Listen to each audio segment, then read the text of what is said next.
नमस्कार दोस्तों, फाइनली सुशांत सिंह राजपूत वाले मामले में एक बड़ी अपडेट निकल के आ रही है। एनसीबी ने उस शख्स को पकड़ लिया है जो सुशांत सिंह राजपूत के साथ 2016 में रहता था। उन्हीं की बिल्डिंग में एक पड़ोसी, जो शख्स का नाम 2020 में निकल के आया था और वो शख्स उस समय दुबई में बैठा था, पर फाइनली एनसीबी ने उस शख्स को अरेस्ट कर लिया। साथ ही साथ एनसीबी ने एक शख्स की बेल को रिजेक्ट कर दिया जिसका नाम रिया चक्रवर्ती जब अरेस्ट हुई थी उनके बाद निकल के आया था, और उस शख्स की बेल की एप्लीकेशन को अब एनसीबी ने रिजेक्ट कर दिया है। कौन है वो बताएंगे आपको इस वीडियो में। साथ ही साथ बताएंगे कि आखिरकार राजकुमार राव अब किस बड़ी ट्रोलिंग का सामना करते हुए फंस चुके हैं, बताते हैं आपको डिटेल में। सबसे पहले आपको बता दिया जाए, सुशांत सिंह राजपूत वाले मामले में एक ऐसा शख्स जो कि कहा जाता है कि 2016 में एसएसआर जब एक दूसरी बिल्डिंग में रहते थे तब उनके साथ रहा करता था, मतलब उनका नेबर बन के रहा करता था, और उसका नाम था साहिल शाह। साहिल शाह उर्फ फ्लैको नाम का ये व्यक्ति 2020 में अगस्त में इस शख्स का नाम निकल के आया था, जबकि बात निकली थी कि ये शख्स ने कई सारे ड्रग्स चीजें परचेज करी है और उन लोगों से परचेज करी है जिनका नाम एसएसआर मामले में निकल के आ रहा था। और साथ ही साथ कहा जा रहा था कि इस शख्स को जब अरेस्ट करने के लिए एनसीबी भागदौड़ कर रही थी तो पता ये लगा कि ये शख्स दुबई में बैठा है और इसकी पत्नी एक टीवी सीरियल की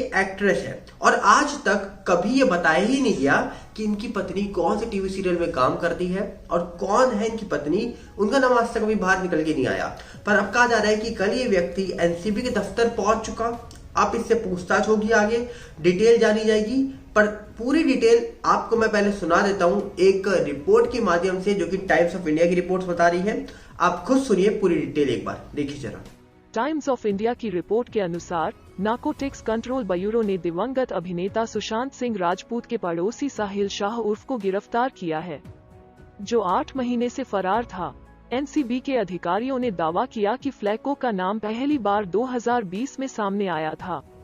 हालांकि उन्होंने उसका पीछा करने के लिए ऐसा किया क्योंकि वो उस समय देश से बाहर था। साहिल शाह उर्फ कथित ड्रग लॉर्ड और दिवंगत अभिनेता सुशांत सिंह राजपूत के निकटतम पड़ोसी, जो लगभग 8 महीने से फरार थे, को नार्कोटिक्स कंट्रोल ब्यूरो ने गिरफ्तार कर लिया। एनसीबी के अधिकारियों ने कहा कि वे फ्लैको 31 से पूछताछ करेंगे। पिछले साल अप्रैल में 2 गिरफ्तार आरोपियों गणेश शेरे और सिद्धांत अमीन के पास से 25 लाख रुपए मूल्य का 310 ग्राम मारिजुआना और 1.5 लाख रुपए जब्त किया गया था। शेरे ने फ्लैको के संबंध में जानकारी दी थी और एनसीबी के अधिकारियों ने मलाड में उनके फ्लैट पर छापा मारा था, लेकिन वो लापता था। फ्लैको बुधवार देर रात एजेंसी के सामने पेश हुआ और आत्मसमर्पण कर दिया। फ्लैको अपनी पत्नी, एक टेलीविजन अभिनेत्री के साथ दुबई में थे। वो हाल ही में भारत लौटे हैं।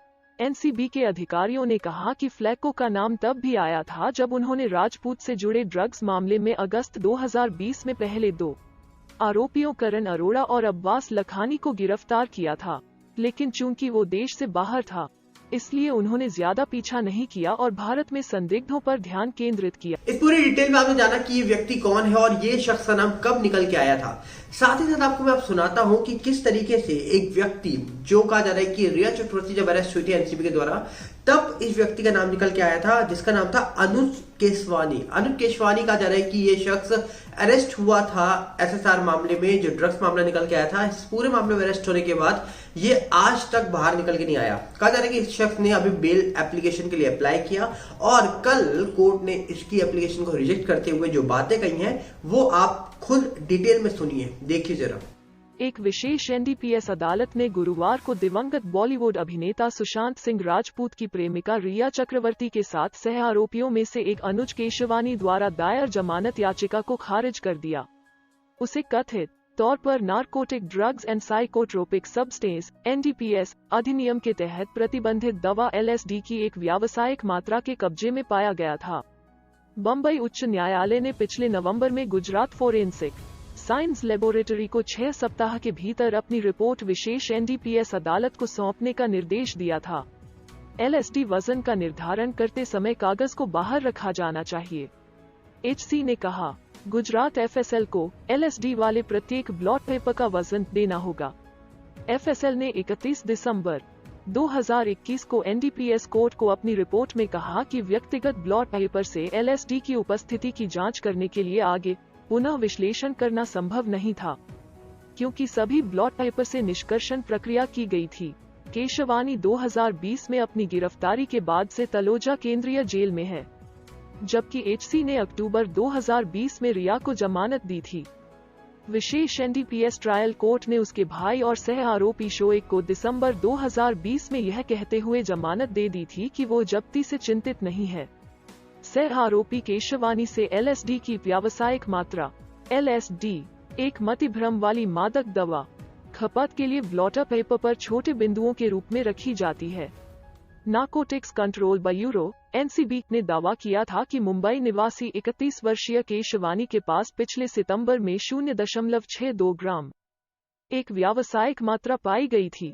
एनसीबी ने जब्त किए गए नमूने के पुनः परीक्षण के विशेष न्यायाधीश के आदेश के खिलाफ उच्च न्यायालय में याचिका दायर की थी, यह पता लगाने के लिए कि प्रत्येक ब्लॉटर पेपर में एलएसडी है या नहीं। एजेंसी ने कहा था और एचसी ने स्वीकार किया कि जब्त एलएसडी की मात्रा तय करने के लिए कागज के वजन को ध्यान में रखा जाना चाहिए। जमानत खारिज करने का तार्किक आदेश बाद में उपलब्ध कराया जाएगा। इस व्यक्ति की बातें सुनने के बाद आप समझ गए होंगे कि आखिरकार किस तरीके से यहाँ पर इस व्यक्ति के बारे में जो बातें बताई हैं कोर्ट ने, और ये व्यक्ति जब अरेस्ट हुआ था तब कहा जा रहा है कि कई सारे लोगों को एनसीबी ने पकड़ा था, जिसमें रिया, शौविक और भी कई सारे लोगों का नाम था। पर सवाल ये भी खड़ा होता है कि रिया, शौविक जैसे लोगों को एनसीबी बेल दे देती है और आज तक उनको दोबारा से गिरफ्तार नहीं किया गया। करीब कहा जा रहा है कि मार्च में 1 साल हो जाएगा जब उनकी बेल एप्लीकेशन को रिजेक्ट करने के लिए एनसीबी ने अपील डाली थी, सोचिए। और साथ ही साथ ऐसा बताया जाता है कि अब तो अकाउंट्स भी डीफ्रीज कर दिए गए हैं। कई और मामलों से लगभग बली हो चुकी हैं, क्योंकि जिस तरीके से उनकी प्रोफाइल अब दिख रही है, यही लग रहा है कि अब कोई चीज की टेंशन नहीं है। पर दूसरी तरफ कई और लोग जो अभी भी एनसीबी की गिरफ्त में, जिसमें अनुज केशवानी हो, सिद्धार्थ पिठानी हो, ऐसे कई सारे लोग अभी भी एनसीबी की गिरफ्त में हैं। पर देखते हैं इस पूरे मामले में क्या निकल के आएगा, क्योंकि एनसीबी काम कर रही है पर सीबीआई कहां है, आज भी उसका इंतजार लोग कर रहे हैं। साथ ही साथ आपको बता दिया जाए, इस पूरे मामले में करीब 33 लोगों को एक्यूज्ड बनाया गया था। वो एक्यूज लिस्ट भी निकल के आई थी सोशल मीडिया के द्वारा और साथ ही साथ न्यूज मीडिया के द्वारा। पर उस लिस्ट में जिन लोगों का नाम था, क्या उन लोगों के ऊपर कोई बड़ी कार्रवाई हुई?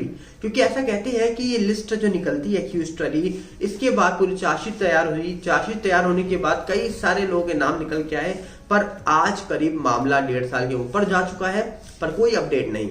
ये भी बहुत बड़ा सवाल खड़ा करती है। साथ ही साथ आपको बता देते हैं कि किस तरीके से ये जो अभी साहिल शाह नामक शख्स अरेस्ट हुआ है, जो एसएसआर के बिल्डिंग में ही रहा करता था, ये 8 महीने से फरार था। 2020 में शख्स का नाम निकल के आता है और तब से लेकर ये अब दुबई से आ रहा है। सोचिए, इतने टाइम के बाद।